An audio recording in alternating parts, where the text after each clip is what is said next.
Promete ser realmente muito interessante ouvir o programa, e é mesmo como a Sheila falou, não é? Há uma perspectiva multidisciplinar nos estudos que vão ser aqui apresentados, e também é muito interessante, curioso, que essa experiência dos franceses na Guanabara, tão curta, não é? Ela se transformou num episódio, vamos dizer assim, quase canônico da nossa história colonial e também da história da expansão colonial francesa, não é? E ela ensejou, não é, ao longo do tempo, inúmeras produções no campo da historiografia, no campo da publicação de fontes, no campo das artes, e aí falo da literatura, não é? Falo até da música, como se vai aqui apresentar, não é? Foi um território, pelas fontes que essa experiência produziu, muito importante para a reflexão proto-etnológica na Europa, não é? Se nós pensarmos para falar dos clássicos, né, franceses, dessa experiência do André Tévé e do Jean de Léry, não é? Enfim, quantas reflexões sobre o índio, a relação dele com o homem natural, com o bom selvagem, não é? Foram feitas, irrigando também a reflexão no campo do pensamento político europeu, não é?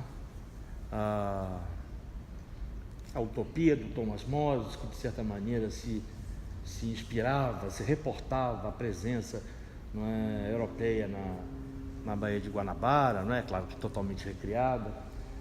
Então, só isso seria matéria de não sei quantas reflexões e esses nexos, não é? Entre o episódio e a produção cultural que sobre ele se erigiu, não é? A relação história-memória, a transcontinentalidade também desse episódio, não é? Porque repercutiu de várias maneiras na Europa, para dizer o mínimo, na publicação por exemplo, em Frankfurt, não é? de obras que tinham sido escritas a propósito das aventuras marítimas dos franceses no século XVI. Então é um tema já clássico, um tema que já foi muito estudado, etc, mas que continua a estimular reflexões, novas pesquisas, releitura de fontes que já foram muito trabalhadas, são conhecidas, não é? E esse evento, portanto, tem essa enorme qualidade, não é? Por acaso já chegou? Vai chegar.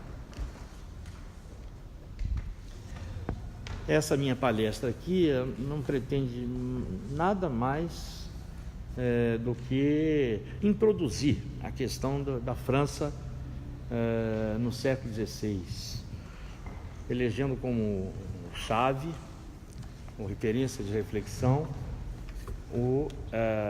os conflitos religiosos, né, que estavam ali na França em processo de recrudescimento,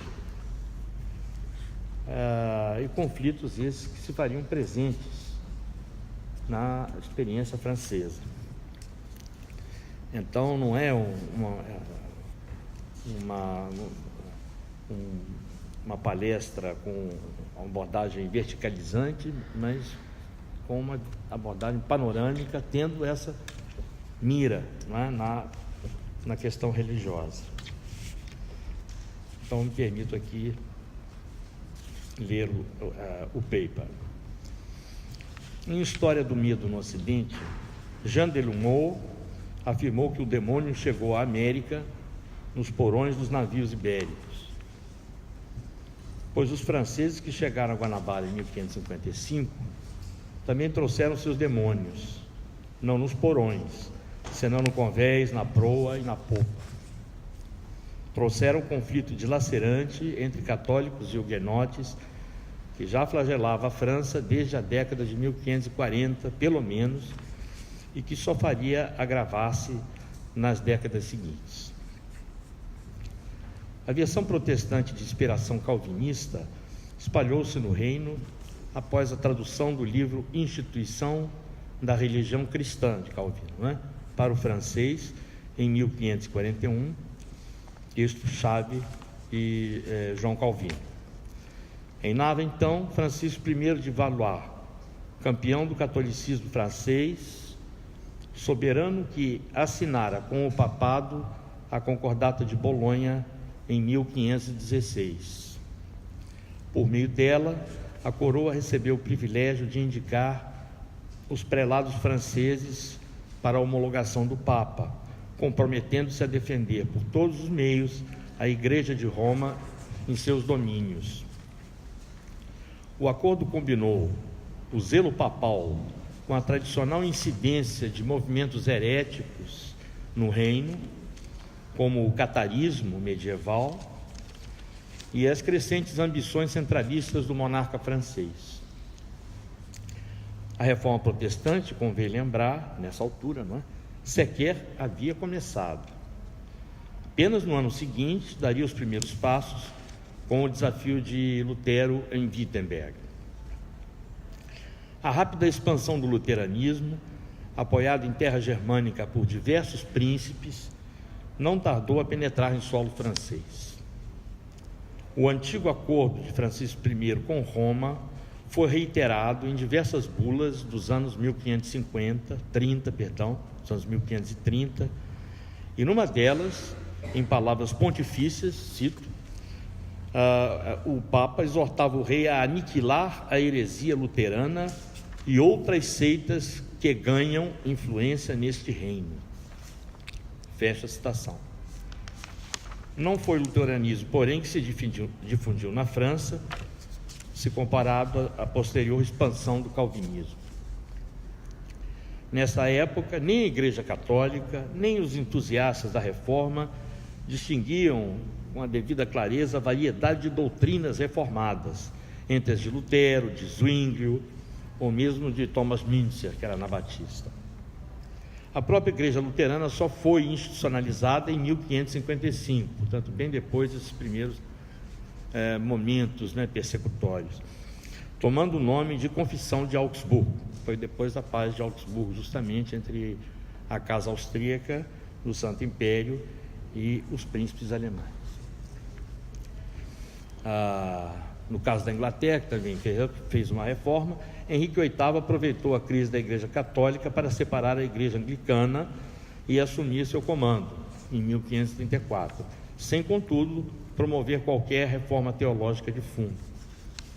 Nos Países Baixos, embora presente desde os anos 1550, o protestantismo só ganharia respaldo institucional a partir de 1568, adotado pela Casa de Orange na guerra contra a Espanha. A reforma, portanto, estava se espalhando. Eu procurei aqui dar apenas uma ideia de regiões, ou reinos, ou principados, enfim, em que o movimento protestante ganhou um respaldo institucional. Na Inglaterra foi o próprio rei que provocou essa reforma, o que não impediu de surgirem outros movimentos reformadores, rivais, como o caso do puritanismo, que era de inspiração calvinista. No caso do que veio a ser mais tarde a Alemanha, foram os príncipes, foram diversos príncipes da Saxônia, enfim, Brandeburgo e tal, que que deram esse respaldo institucional. E no caso dos Países Baixos, um trechinho, não é? Que são as repúblicas, as 7 províncias da República dos Países Baixos, também mais tarde houve um respaldo institucional, e aí foi o calvinismo, realmente, como no caso da França. Mas, de uma maneira geral, a expansão do calvinismo ela é toda, digamos assim, fragmentada pela Europa. São nichos, sobretudo urbanos, e no caso da França, que é o que nos interessa mais de perto, não houve nenhuma coisa parecida com o respaldo institucional que o calvinismo recebeu, por exemplo, nos Países Baixos, que se revoltaram contra a Espanha, ou que o luteranismo recebeu dos príncipes alemães. No caso francês, o protestantismo se expandiu no melhor estilo do calvinismo, como dizia, nichos em pequenas ou grandes cidades, como Paris, organizados num ritmo espontâneo por intelectuais, comerciantes e clérigos decepcionados com o catolicismo. Núcleos que discutiam religião e imprimiam freneticamente panfletos anticatólicos, lidos em praça pública para a maioria iletrada. Na brilhante interpretação de Max Weber, o calvinismo foi religião destinada a produzir uma ética burguesa, uma espécie de ascetismo laico, a partir da doutrina da predestinação. Radicalmente contrário ao valor das obras terrenas como garantia para a salvação eterna, Calvino sustentou que nada, absolutamente nada que o cristão fizesse em vida poderia assegurar a salvação de sua alma. Um cristão observante de conduta ilibada poderia estar predestinado ao inferno, assim como o mais perverso dos criminosos poderia estar salvo de antemão. Arbítrio e vontade divina ante nativitatis, como se constava mesmo, doutrina calvinista. O radicalismo de Calvino seria atenuado com o tempo por seus discípulos, porque senão seria uma tensão insuportável, não é? Reconhecendo que o cristão poderia ser brindado na vida terrena com alguns sinais da graça divina, alguns indícios da sua eleição prévia para viver ao lado de Deus depois da morte, né? Sua alma, não ele mesmo.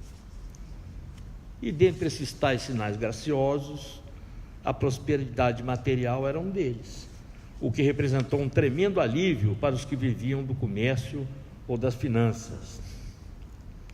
Calvino, como já disse, ele mesmo era radical e negava a possibilidade de tais sinais.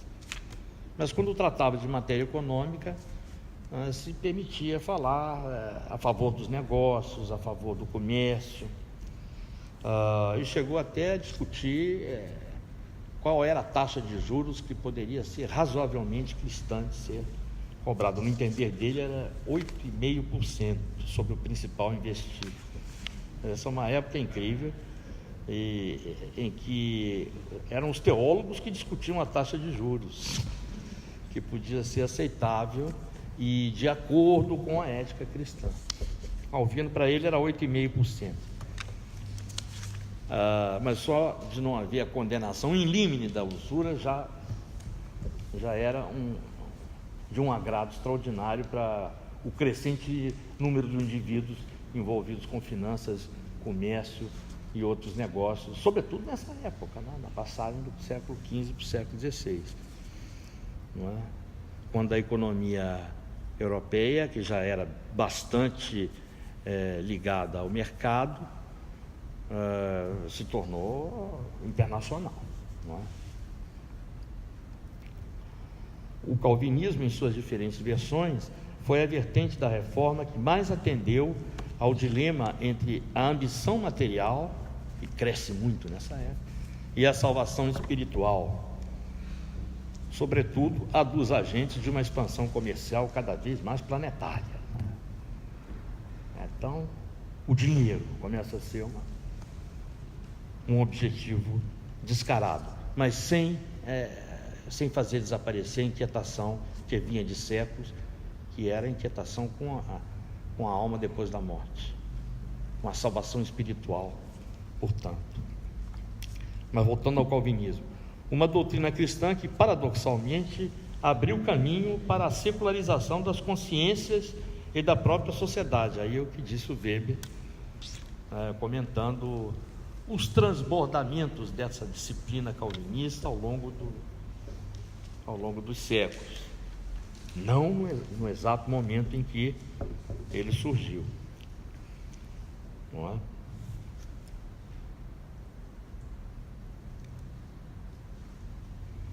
Aí, tudo isso, apesar do Calvino, que era um homem que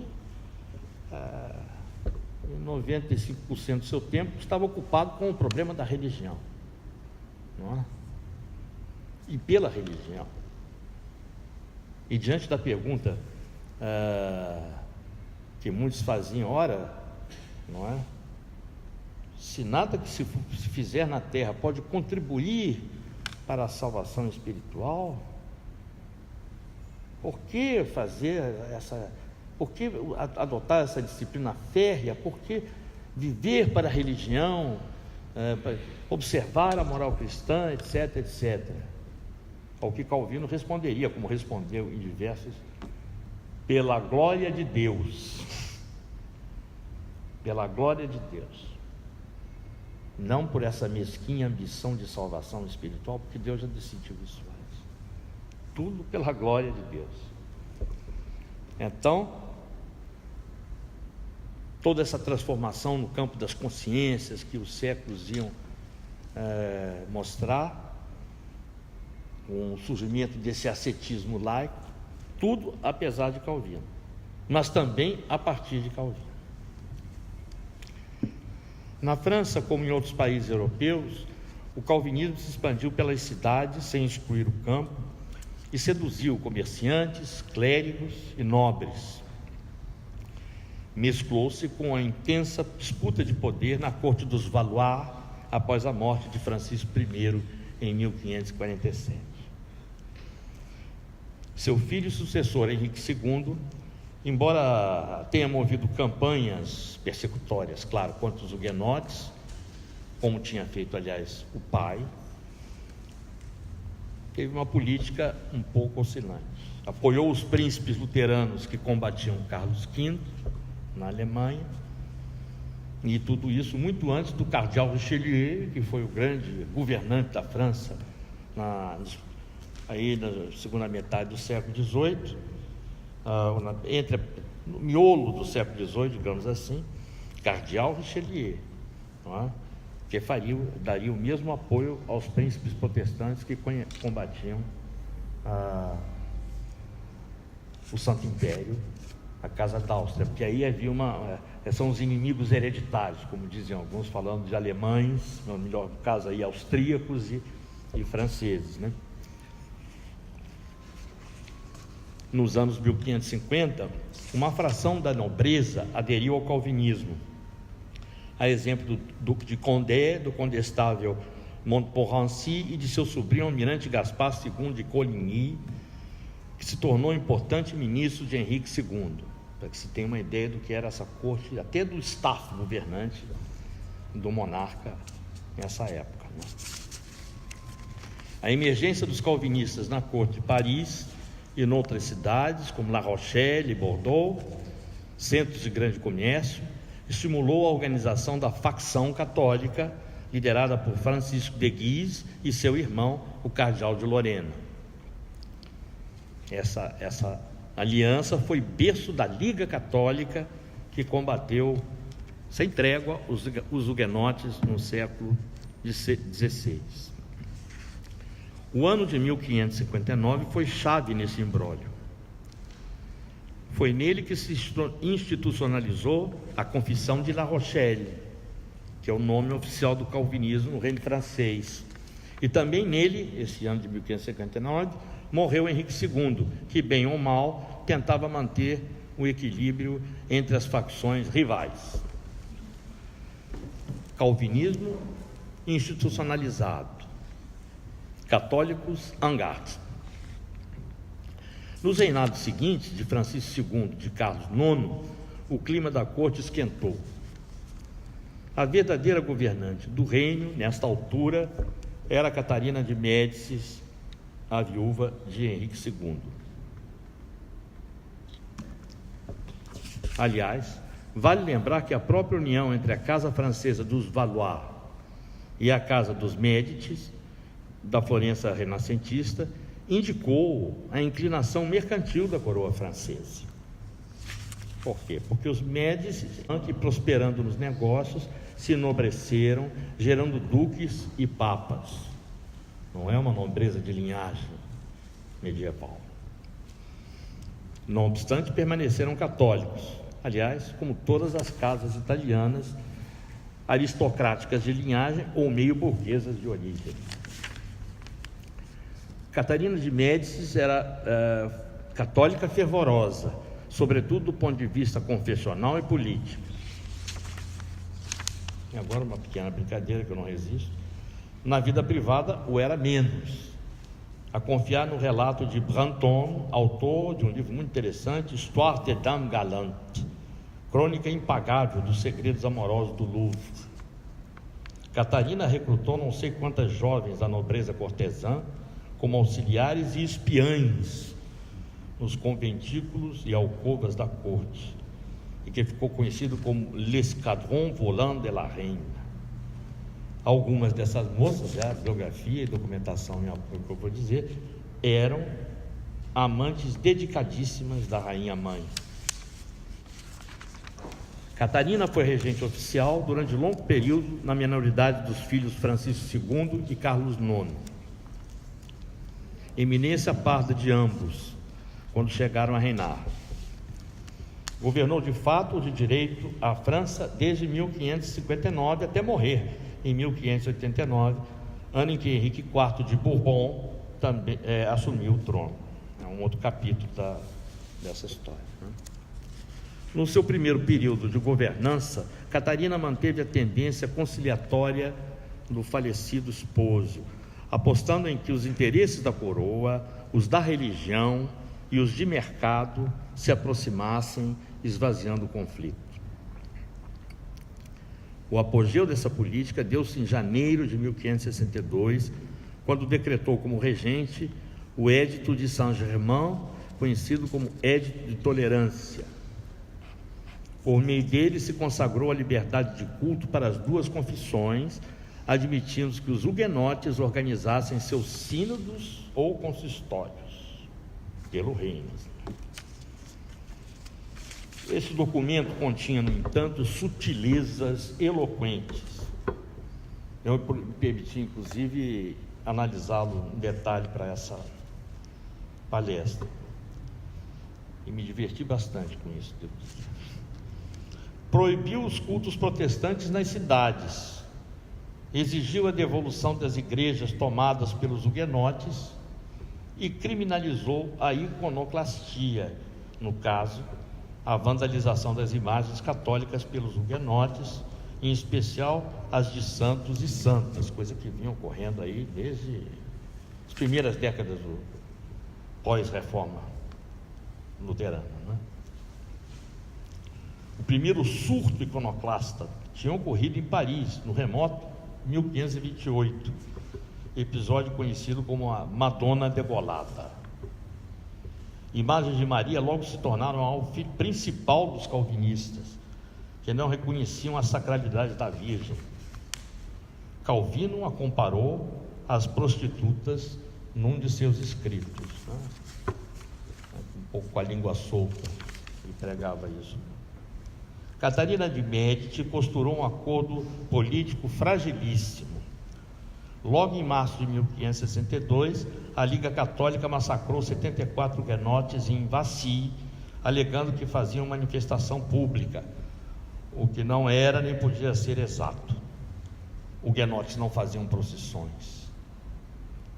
O próprio artigo do Édito, que somente autorizava cultos protestantes nas zonas rurais, resultava de imposição do Parlamento de Paris. Ora, convenhamos, o calvinismo era sociologicamente urbano. Proibir huguenotes de fazer cultos nas cidades equivalia a interditar o calvinismo. De sorte que, longe de aplacar a rivalidade, o Édito de 1562 deu chance a que as facções rivais se reforçassem. Estou de acordo com a interpretação de alguns autores de que Catarina de Médici subestimou as convicções religiosas dos partidos em conflito. parecia inspirado em Maquiavel, seu conterrâneo, que secularizou completamente a ética de governo, sustentando que a grande meta dos príncipes ou reis, enfim, era conquistar e manter o poder para si mesmos, antes de observar qualquer dever cristão. Maquiavel pode ter sido bem realista, sem trocadilho, e a longevidade de sua obra de estudo, mas era muito avançado para o século XVI. Este era um tempo muito religioso, tempo em que a descrença mal tinha lugar, como disse Lucien Febvre no seu estudo sobre Rabelais, com exceção de com exceções minúsculas de alguns intelectuais, avant la lettre, digamos assim. Alguns governantes do 16 pareciam seguir o receituário maquiaveliano, tendo ou não lido O Príncipe. Henrique VIII, por exemplo, na Inglaterra do Estudo, foi um deles, ao atropelar a autoridade apostólica do Papa sem nenhum constrangimento e assumir a chefia da Igreja Anglicana. Deu certo para ele. Catarina tentou conciliar o inconciliável em matéria religiosa, menosprezando o peso da religião na sua época. Não prosperou.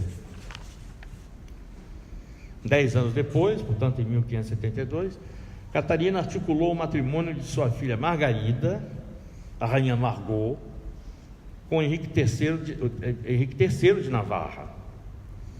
Oriundo da casa de Bourbon, ele reinava em um enclave navarrense na França, pois o reino mesmo de Navarra, ao norte da Península Ibérica, tinha sido tragado por Castela em 1515. Henrique era nada menos do que o líder do protestantismo no território franco-navarrense, herdeiro ressentido de uma dinastia que perdera territórios para a Espanha católica.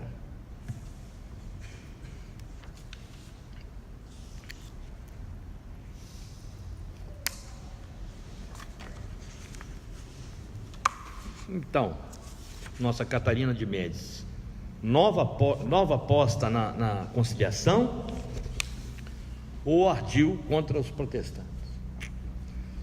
Os historiadores polemizam até hoje. Isso porque no mesmo ano de 1572, dias depois do casamento de Margarida com Henrique de Navarra, ocorreu o massacre da noite de São Bartolomeu, em Paris e noutras cidades, no qual milhares de huguenotes foram assassinados. Esse é o quadro considerado mais emblemático da época sobre o massacre. François Dubois. A Liga Católica, liderada pelo Duque de Guise, não suportou a hipótese de um protestante vir a governar, na sombra ou no trono, o reino da França. Na madrugada de 24 de agosto de 1572, milhares de católicos foram assassinados, retirados de suas casas, homens, mulheres, idosos, crianças e até bebês de colo. Alguns falam em 300 mil, qualificando o massacre como genocídio. Na verdade, foram cerca de 30 mil huguenotes assassinados em Paris, aproximadamente nessa madrugada. Mas a matança prosseguiu nos dias e meses seguintes, em surtos persecutórios aqui e ali. Estima-se que entre 70 e 100 mil pessoas foram massacradas nessa grande onda anticalvinista na França dessa época. Em poucos dias ou meses, nós pensarmos em 100 mil, ou mesmo 70 mil, foram executados na França de 3 a 4 vezes mais pessoas do que nos quase 3 séculos da Inquisição portuguesa. A gente pega as listas de auto de fé, examina quais foram relaxados ao braço secular, que significava condenação à fogueira. Os números de quase 3 séculos não chegam nem perto do que aconteceu em Paris e na França, aí entre 1572 e 1580 e tal, né? Em alguns anos da segunda metade do século XVIII, do último quartel, mais ou menos, do século XVI. Nossa, perdoe. As mortes foram cruéis, envolvendo mutilações e profanações de cadáveres. Há todo tipo aí de violência nesse episódio. Em seu texto Ritos de Violência, que versa exatamente sobre o tema, a historiadora Natalie Davis escreveu: os católicos não se contentavam em queimar ou afogar corpos heréticos. Os corpos deveriam ser humilhados e ofendidos um pouco mais. Sob o inquietante coro de estranhos pios e assobios, eles eram atirados aos cães, eram arrastados pelas ruas, tinham seus órgãos genitais e suas entranhas arrancadas, e por aí vai. Foi de fato um surto frenético que uniu nobres, populares, uma comunhão de estratos sociais, seduzida pela ideia de não apenas matar, mas degradar, mutilar, humilhar os huguenotes. O massacre repercutiu em toda a Europa. Pintores de toda parte representaram a chacina desde o século XVI ao século XIX. Eu dei apenas dois exemplos. Uma de Giorgio Vasari, que é um homem do Renascimento da maior importância, foi ele talvez o primeiro que cunhou o conceito, foi o mais famoso na proposição de um conceito de renascimento, não é? E até de época moderna. Vivemos numa época moderna para contrastar com as trevas que tinham sido superadas, né? Giorgio Vasari fez essa. E um outro, já no século XIX, final do século, Manhã à Porta do Louvre. Quem está ali toda posuda é a Catarina de Médici, né? Várias representações dão um destaque muito grande a Catarina de Médici nesse episódio. No século XX, o filme de Griffith, também reconstruiu o episódio entre os 4 selecionados para ilustrar o tema-título do seu filme, que muitos devem conhecer, Intolerância, que é de 1916. Aqui uma cena. Eu queria fazer melhor, botando mesmo um trecho de uma das cenas, mas não tive competência técnica para fazer isso. Também outra ramificação interessante desse problema religioso francês na cultura ocidental.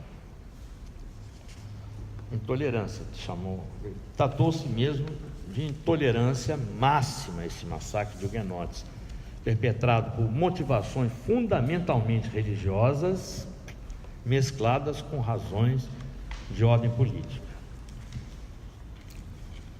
Aí eu dou uma respirada e digo: a chegada dos franceses na Guanabara se insere no limiar desta guerra religiosa.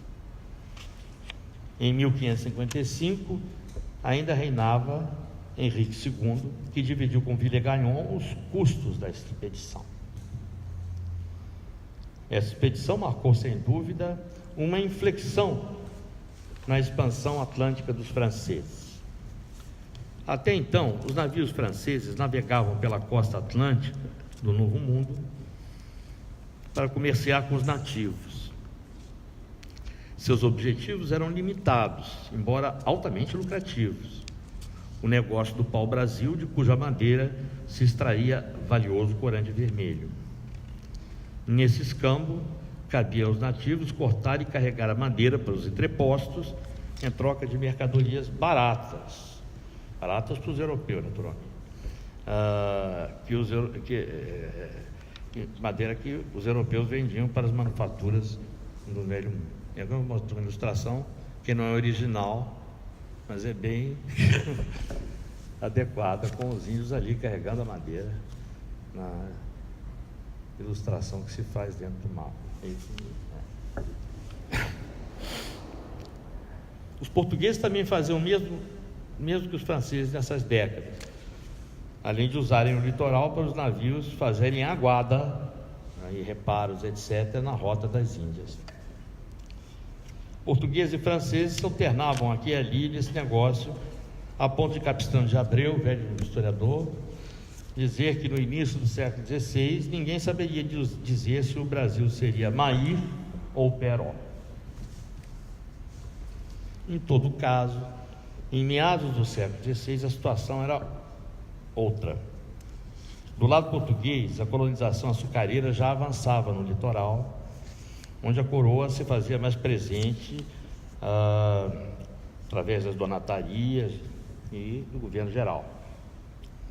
Do lado francês, há evidências de que a expedição de Villegagnon era mais do que meramente mercantil, embora fosse fundamentalmente mercantil.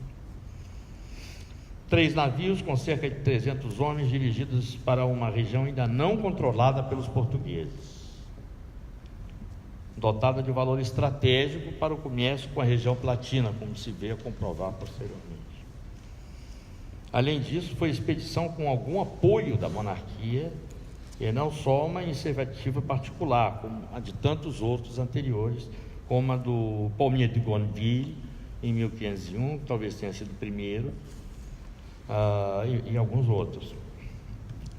Pode muito bem ser que a expedição, essa que nos interessa aqui, pretendeu criar um núcleo de povoamento, uma cabeça de ponte para uma expansão mais alargada na região, conforme as circunstâncias.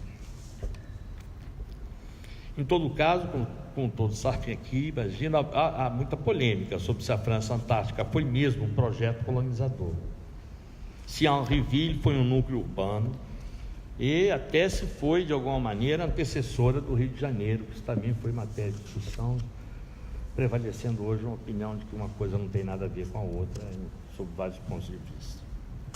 Não vou discutir essas questões, concentrando o foco sobre se houve, nesta empresa, algum projeto de fundar na Guanabara um refúgio para os huguenotes perseguidos no reino, porque essa é uma questão também colocada largamente na bibliografia, e às vezes de maneira precipitada, né? Eu começo isso com poucas palavras sobre o Villegagnon. Era católico, francês de Provins e cavaleiro da Ordem de Malta, instituição criada no século XI no contexto das cruzadas para Jerusalém.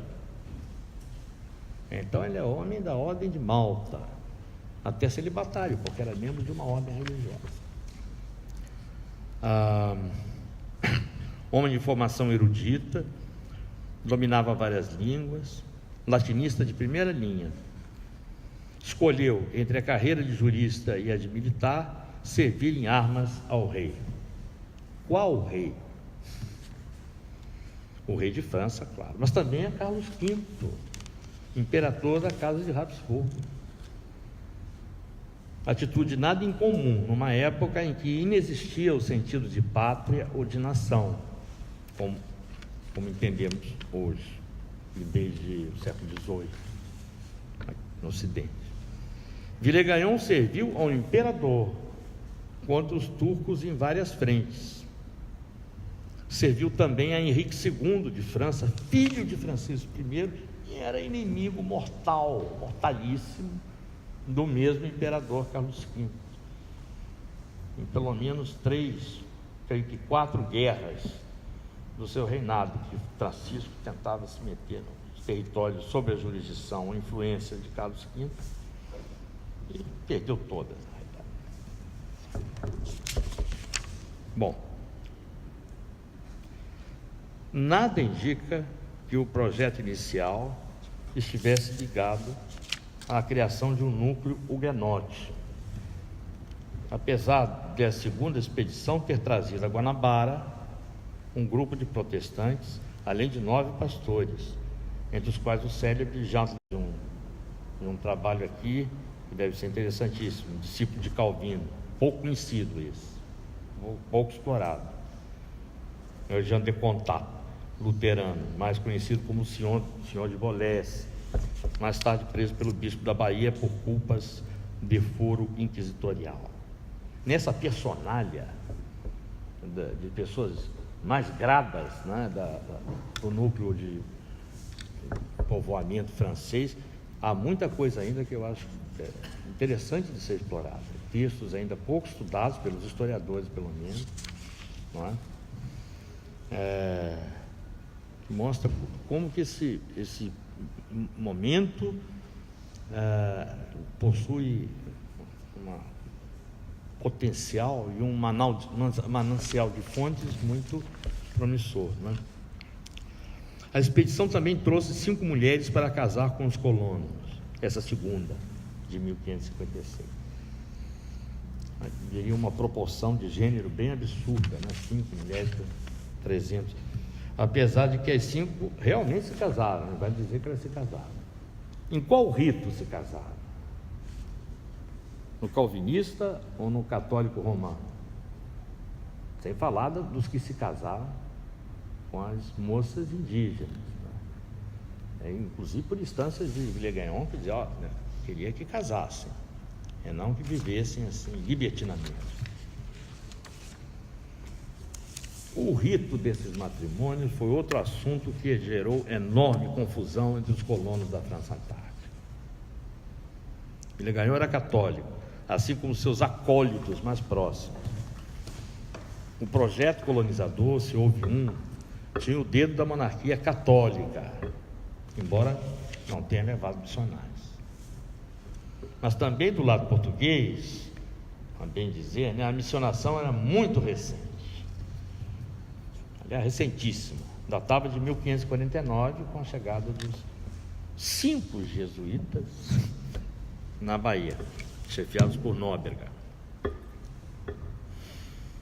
todo modo, a tentativa francesa, embora apoiada por um rei católico e coordenada por um católico, membro da Ordem de Malta, não é?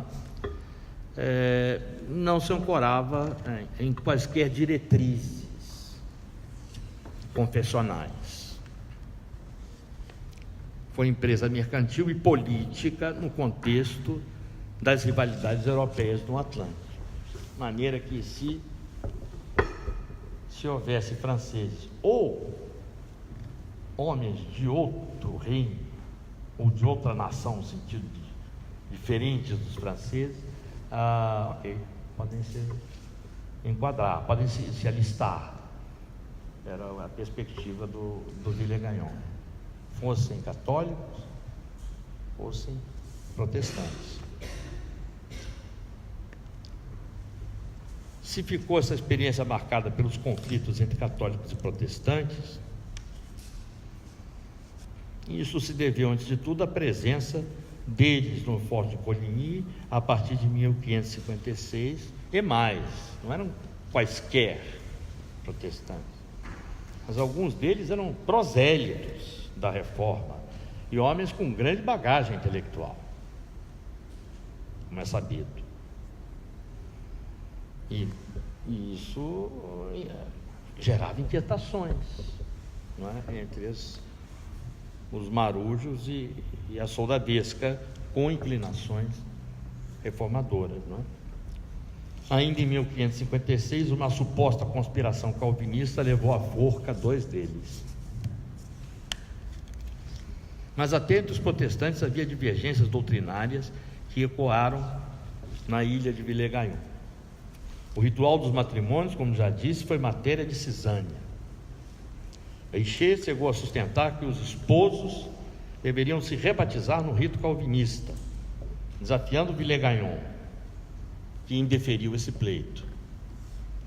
Em 1557, os católicos se recusaram a fazer as refeições junto com os calvinistas, além de outras pirraças, digamos assim.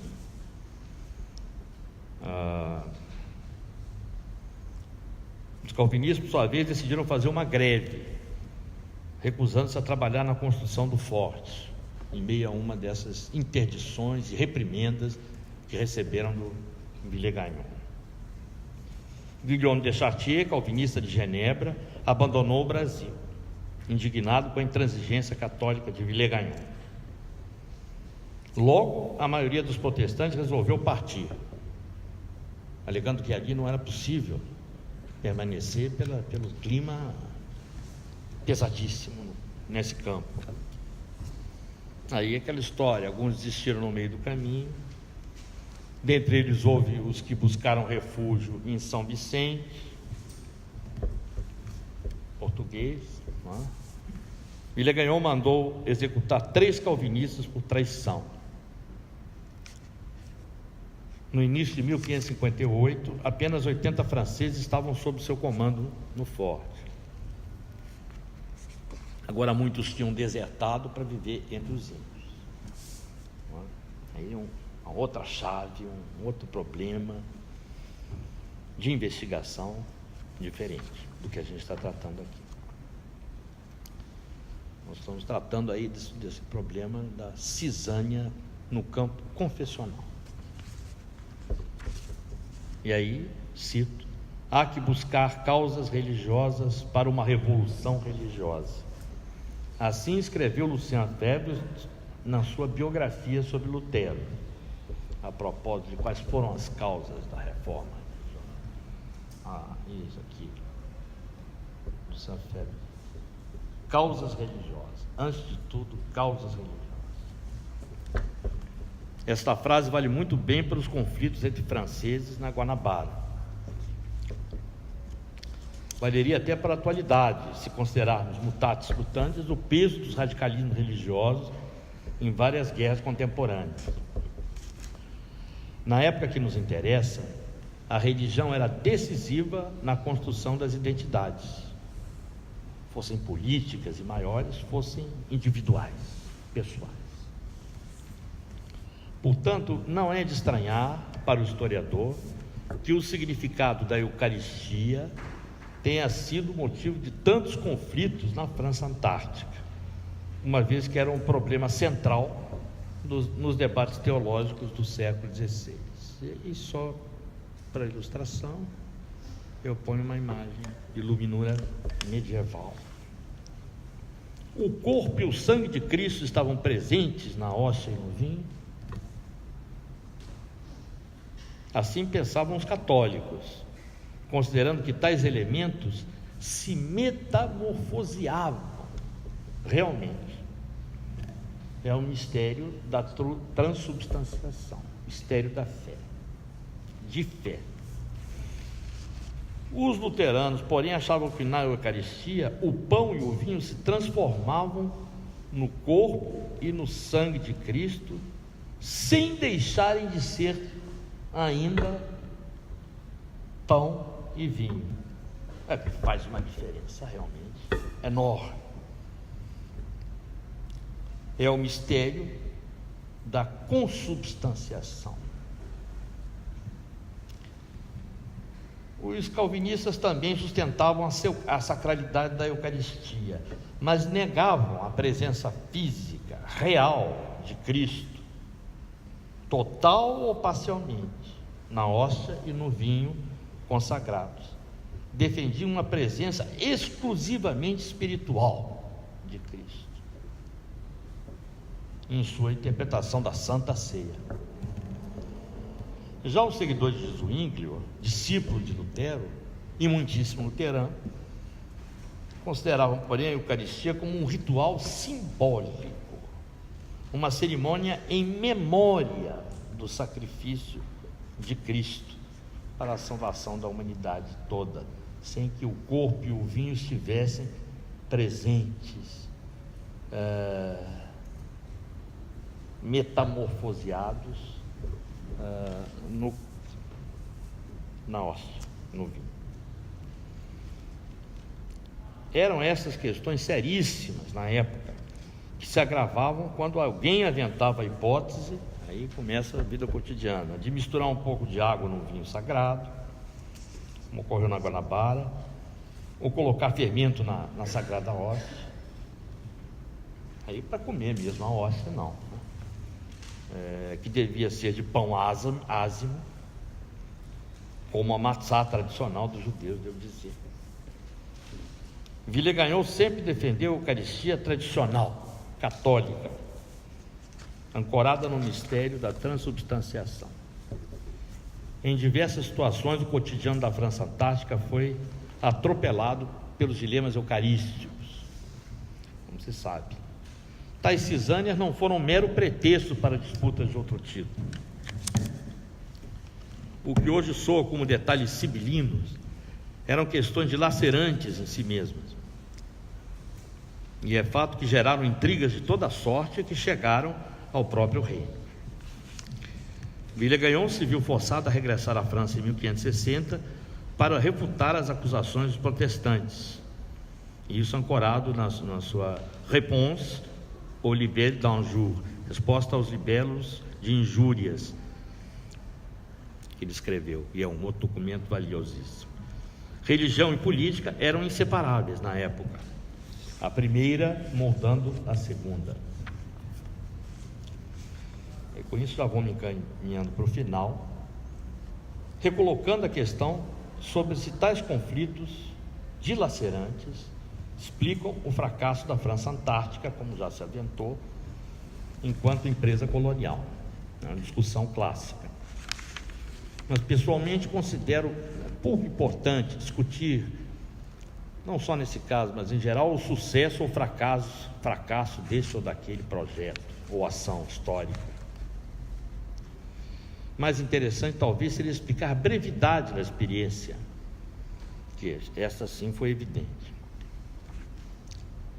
Poucos recursos humanos e materiais. Contra-ofensiva portuguesa, melhor armada e com alianças indígenas mais sólidas. Uma ilustração que está, se não me engano, também numa edição feita pelo Theodore Debris. Guerra indígena e disputa colonial, porque a bibliografia no campo da história indígena, não sei se estou aqui repetindo o que já se sabe a fato, tem avançado muito nesse ponto e demonstrado que muitas alianças feitas por diversos europeus com grupos indígenas nessa época, na realidade se emplastravam em guerras com lógicas locais, rivalidades que vinham de longe, como foi o caso da rivalidade entre Temiminóis e Tamoios aqui na Guanabara, né? Uma guerra que já vinha de longe, um ódio terrível, e na realidade fala-se de uma guerra, não é, franco-indígena, franco-tamoio contra lusitanos e Temiminóis. Na verdade, essa guerra, sob diversos pontos de vista, é antes de tudo uma guerra dos tamoios contra os Temiminóis, em que os portugueses de um lado, os franceses de outro, foram atrás, não é?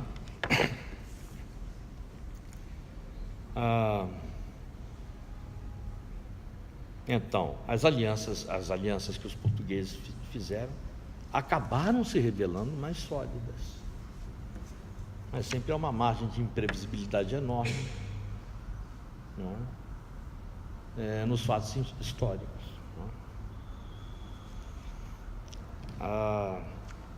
As restrições de Villegagnon à antropofagia dos tamoios, aí realmente foi demasiado, né? Como também a lubricidade da marujada, fatores complicadores. Até o Nóbrega, entre os jesuítas, que tinham situações semelhantes, dizia: olha, há que ter paciência, porque senão não vai, não é? Jesuíta, que o Gilberto Freire gostava de chamar de donzelões intransigentes, mas eram mais transigentes do que mestre Gilberto Freire dizia.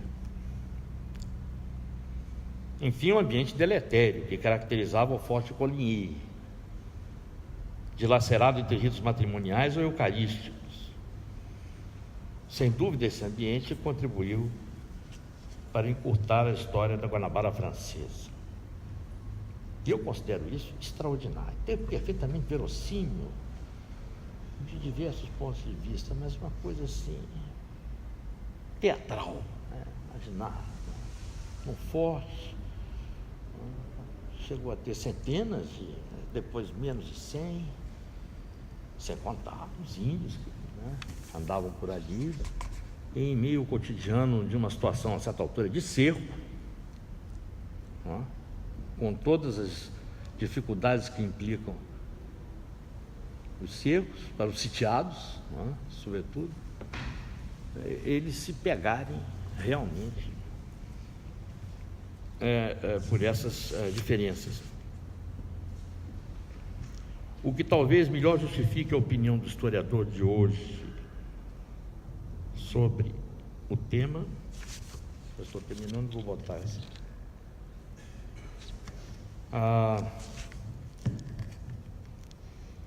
Reside na conexão entre os dilemas políticos religiosos franceses no reino e os conflitos da efêmera colônia da Guanabara. E aí tem um aspecto muito interessante. Bastaria percorrer a biografia de diversos atores e a correspondência entre eles para validar a pertinência dessa conexão, vamos dizer assim. Villegagnon fora colega de estudos do próprio Calvino, embora tenham se tornado inimigos e rivais até muito cedo.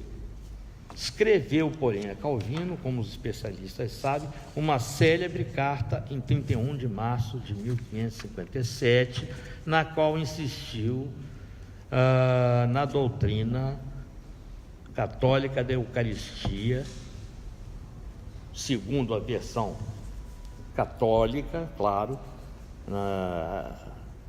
dando prova, segundo alguns historiadores que conhecem essa carta, de que não desejava tornar a Guanabara um refúgio huguenote. Essa é uma carta de 31 de março de 1557. Mas o mais incrível é a correspondência entre o Villegagnon e o Calvino. Correspondência. Villegagnon, que tem um protagonismo evidente nesse contexto aí, e o Calvino, cujo protagonismo não preciso nem mencionar. Ele também se correspondia Villegagnon, com Gaspar de Coligny, líder protestante, a quem homenageou com o nome do forte, pelo apoio que o Gaspar de Coligny procurou dar junto ao rei Henrique II para que essa empresa se efetivasse.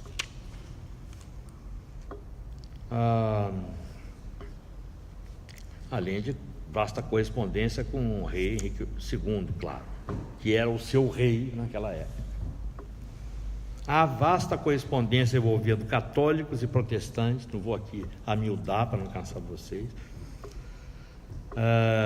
entre o Forte Guanabarino e a corte francesa, que envolve pastores protestantes como Chartier e Richer, até o Duque de Guise, e outros das duas bandas, inimigos e aliados ao mesmo tempo, inimigos íntimos, vamos dizer assim. É como se fosse um microcosmo da convivência entre inimigos que ocorria dia a dia na França e ainda ia piorar ou se agravar. Nessa época ainda prevalecia uma certa expectativa de conciliação, vamos dizer assim. Aí já vou terminando com uma reflexão contrafactual. Se a França Antártica tivesse durado mais tempo, estou certo de que Catarina de Médici estaria entre os interlocutores de Villegagnon, quem sabe Jean Léry, etc. Os colonos da França Antártica, e sobretudo suas lideranças políticas e religiosas, reproduziam em microcosmo os dilemas da França quinhentista. Dilemas que em poucos anos levariam a tragédias e guerras civis, retardando enormemente o processo de centralização. Uma prova de que a história do século XVI tornou-se uma história global, construída em meio à expansão marítima dos europeus pelos vários continentes do planeta, aproximando-os. Uma evidência também da potencialidade do que hoje se chamam de histórias conectadas, não é? Inscritas em dinâmicas intercontinentais. O que ocorre ali repercute acolá e vice-versa, com os transbordamentos inerentes às situações coloniais, que são áreas de fronteira, nessa economia cada vez mais planetária, o que é realmente uma grande novidade do século XV em diante. Não se tem mais histórias paralelas em que os continentes, ligames mínimos conseguem se aproximar. Mas se tem mesmo o globo, e até a cartografia, como se sabe, vai cada vez mais demonstrando isso, né? De maneira que a noite de São Bartolomeu e os conflitos religiosos da Guanabara foram separados por cerca de 15 anos. As confusões nossas aqui precederam a noite de São Bartolomeu de lá. Mas os dois pertencem ao mesmo contexto. O contexto das disputas atlânticas, disputas coloniais, portanto, irrigadas pela religião. Muito obrigado, é isso que eu gostaria de apresentar.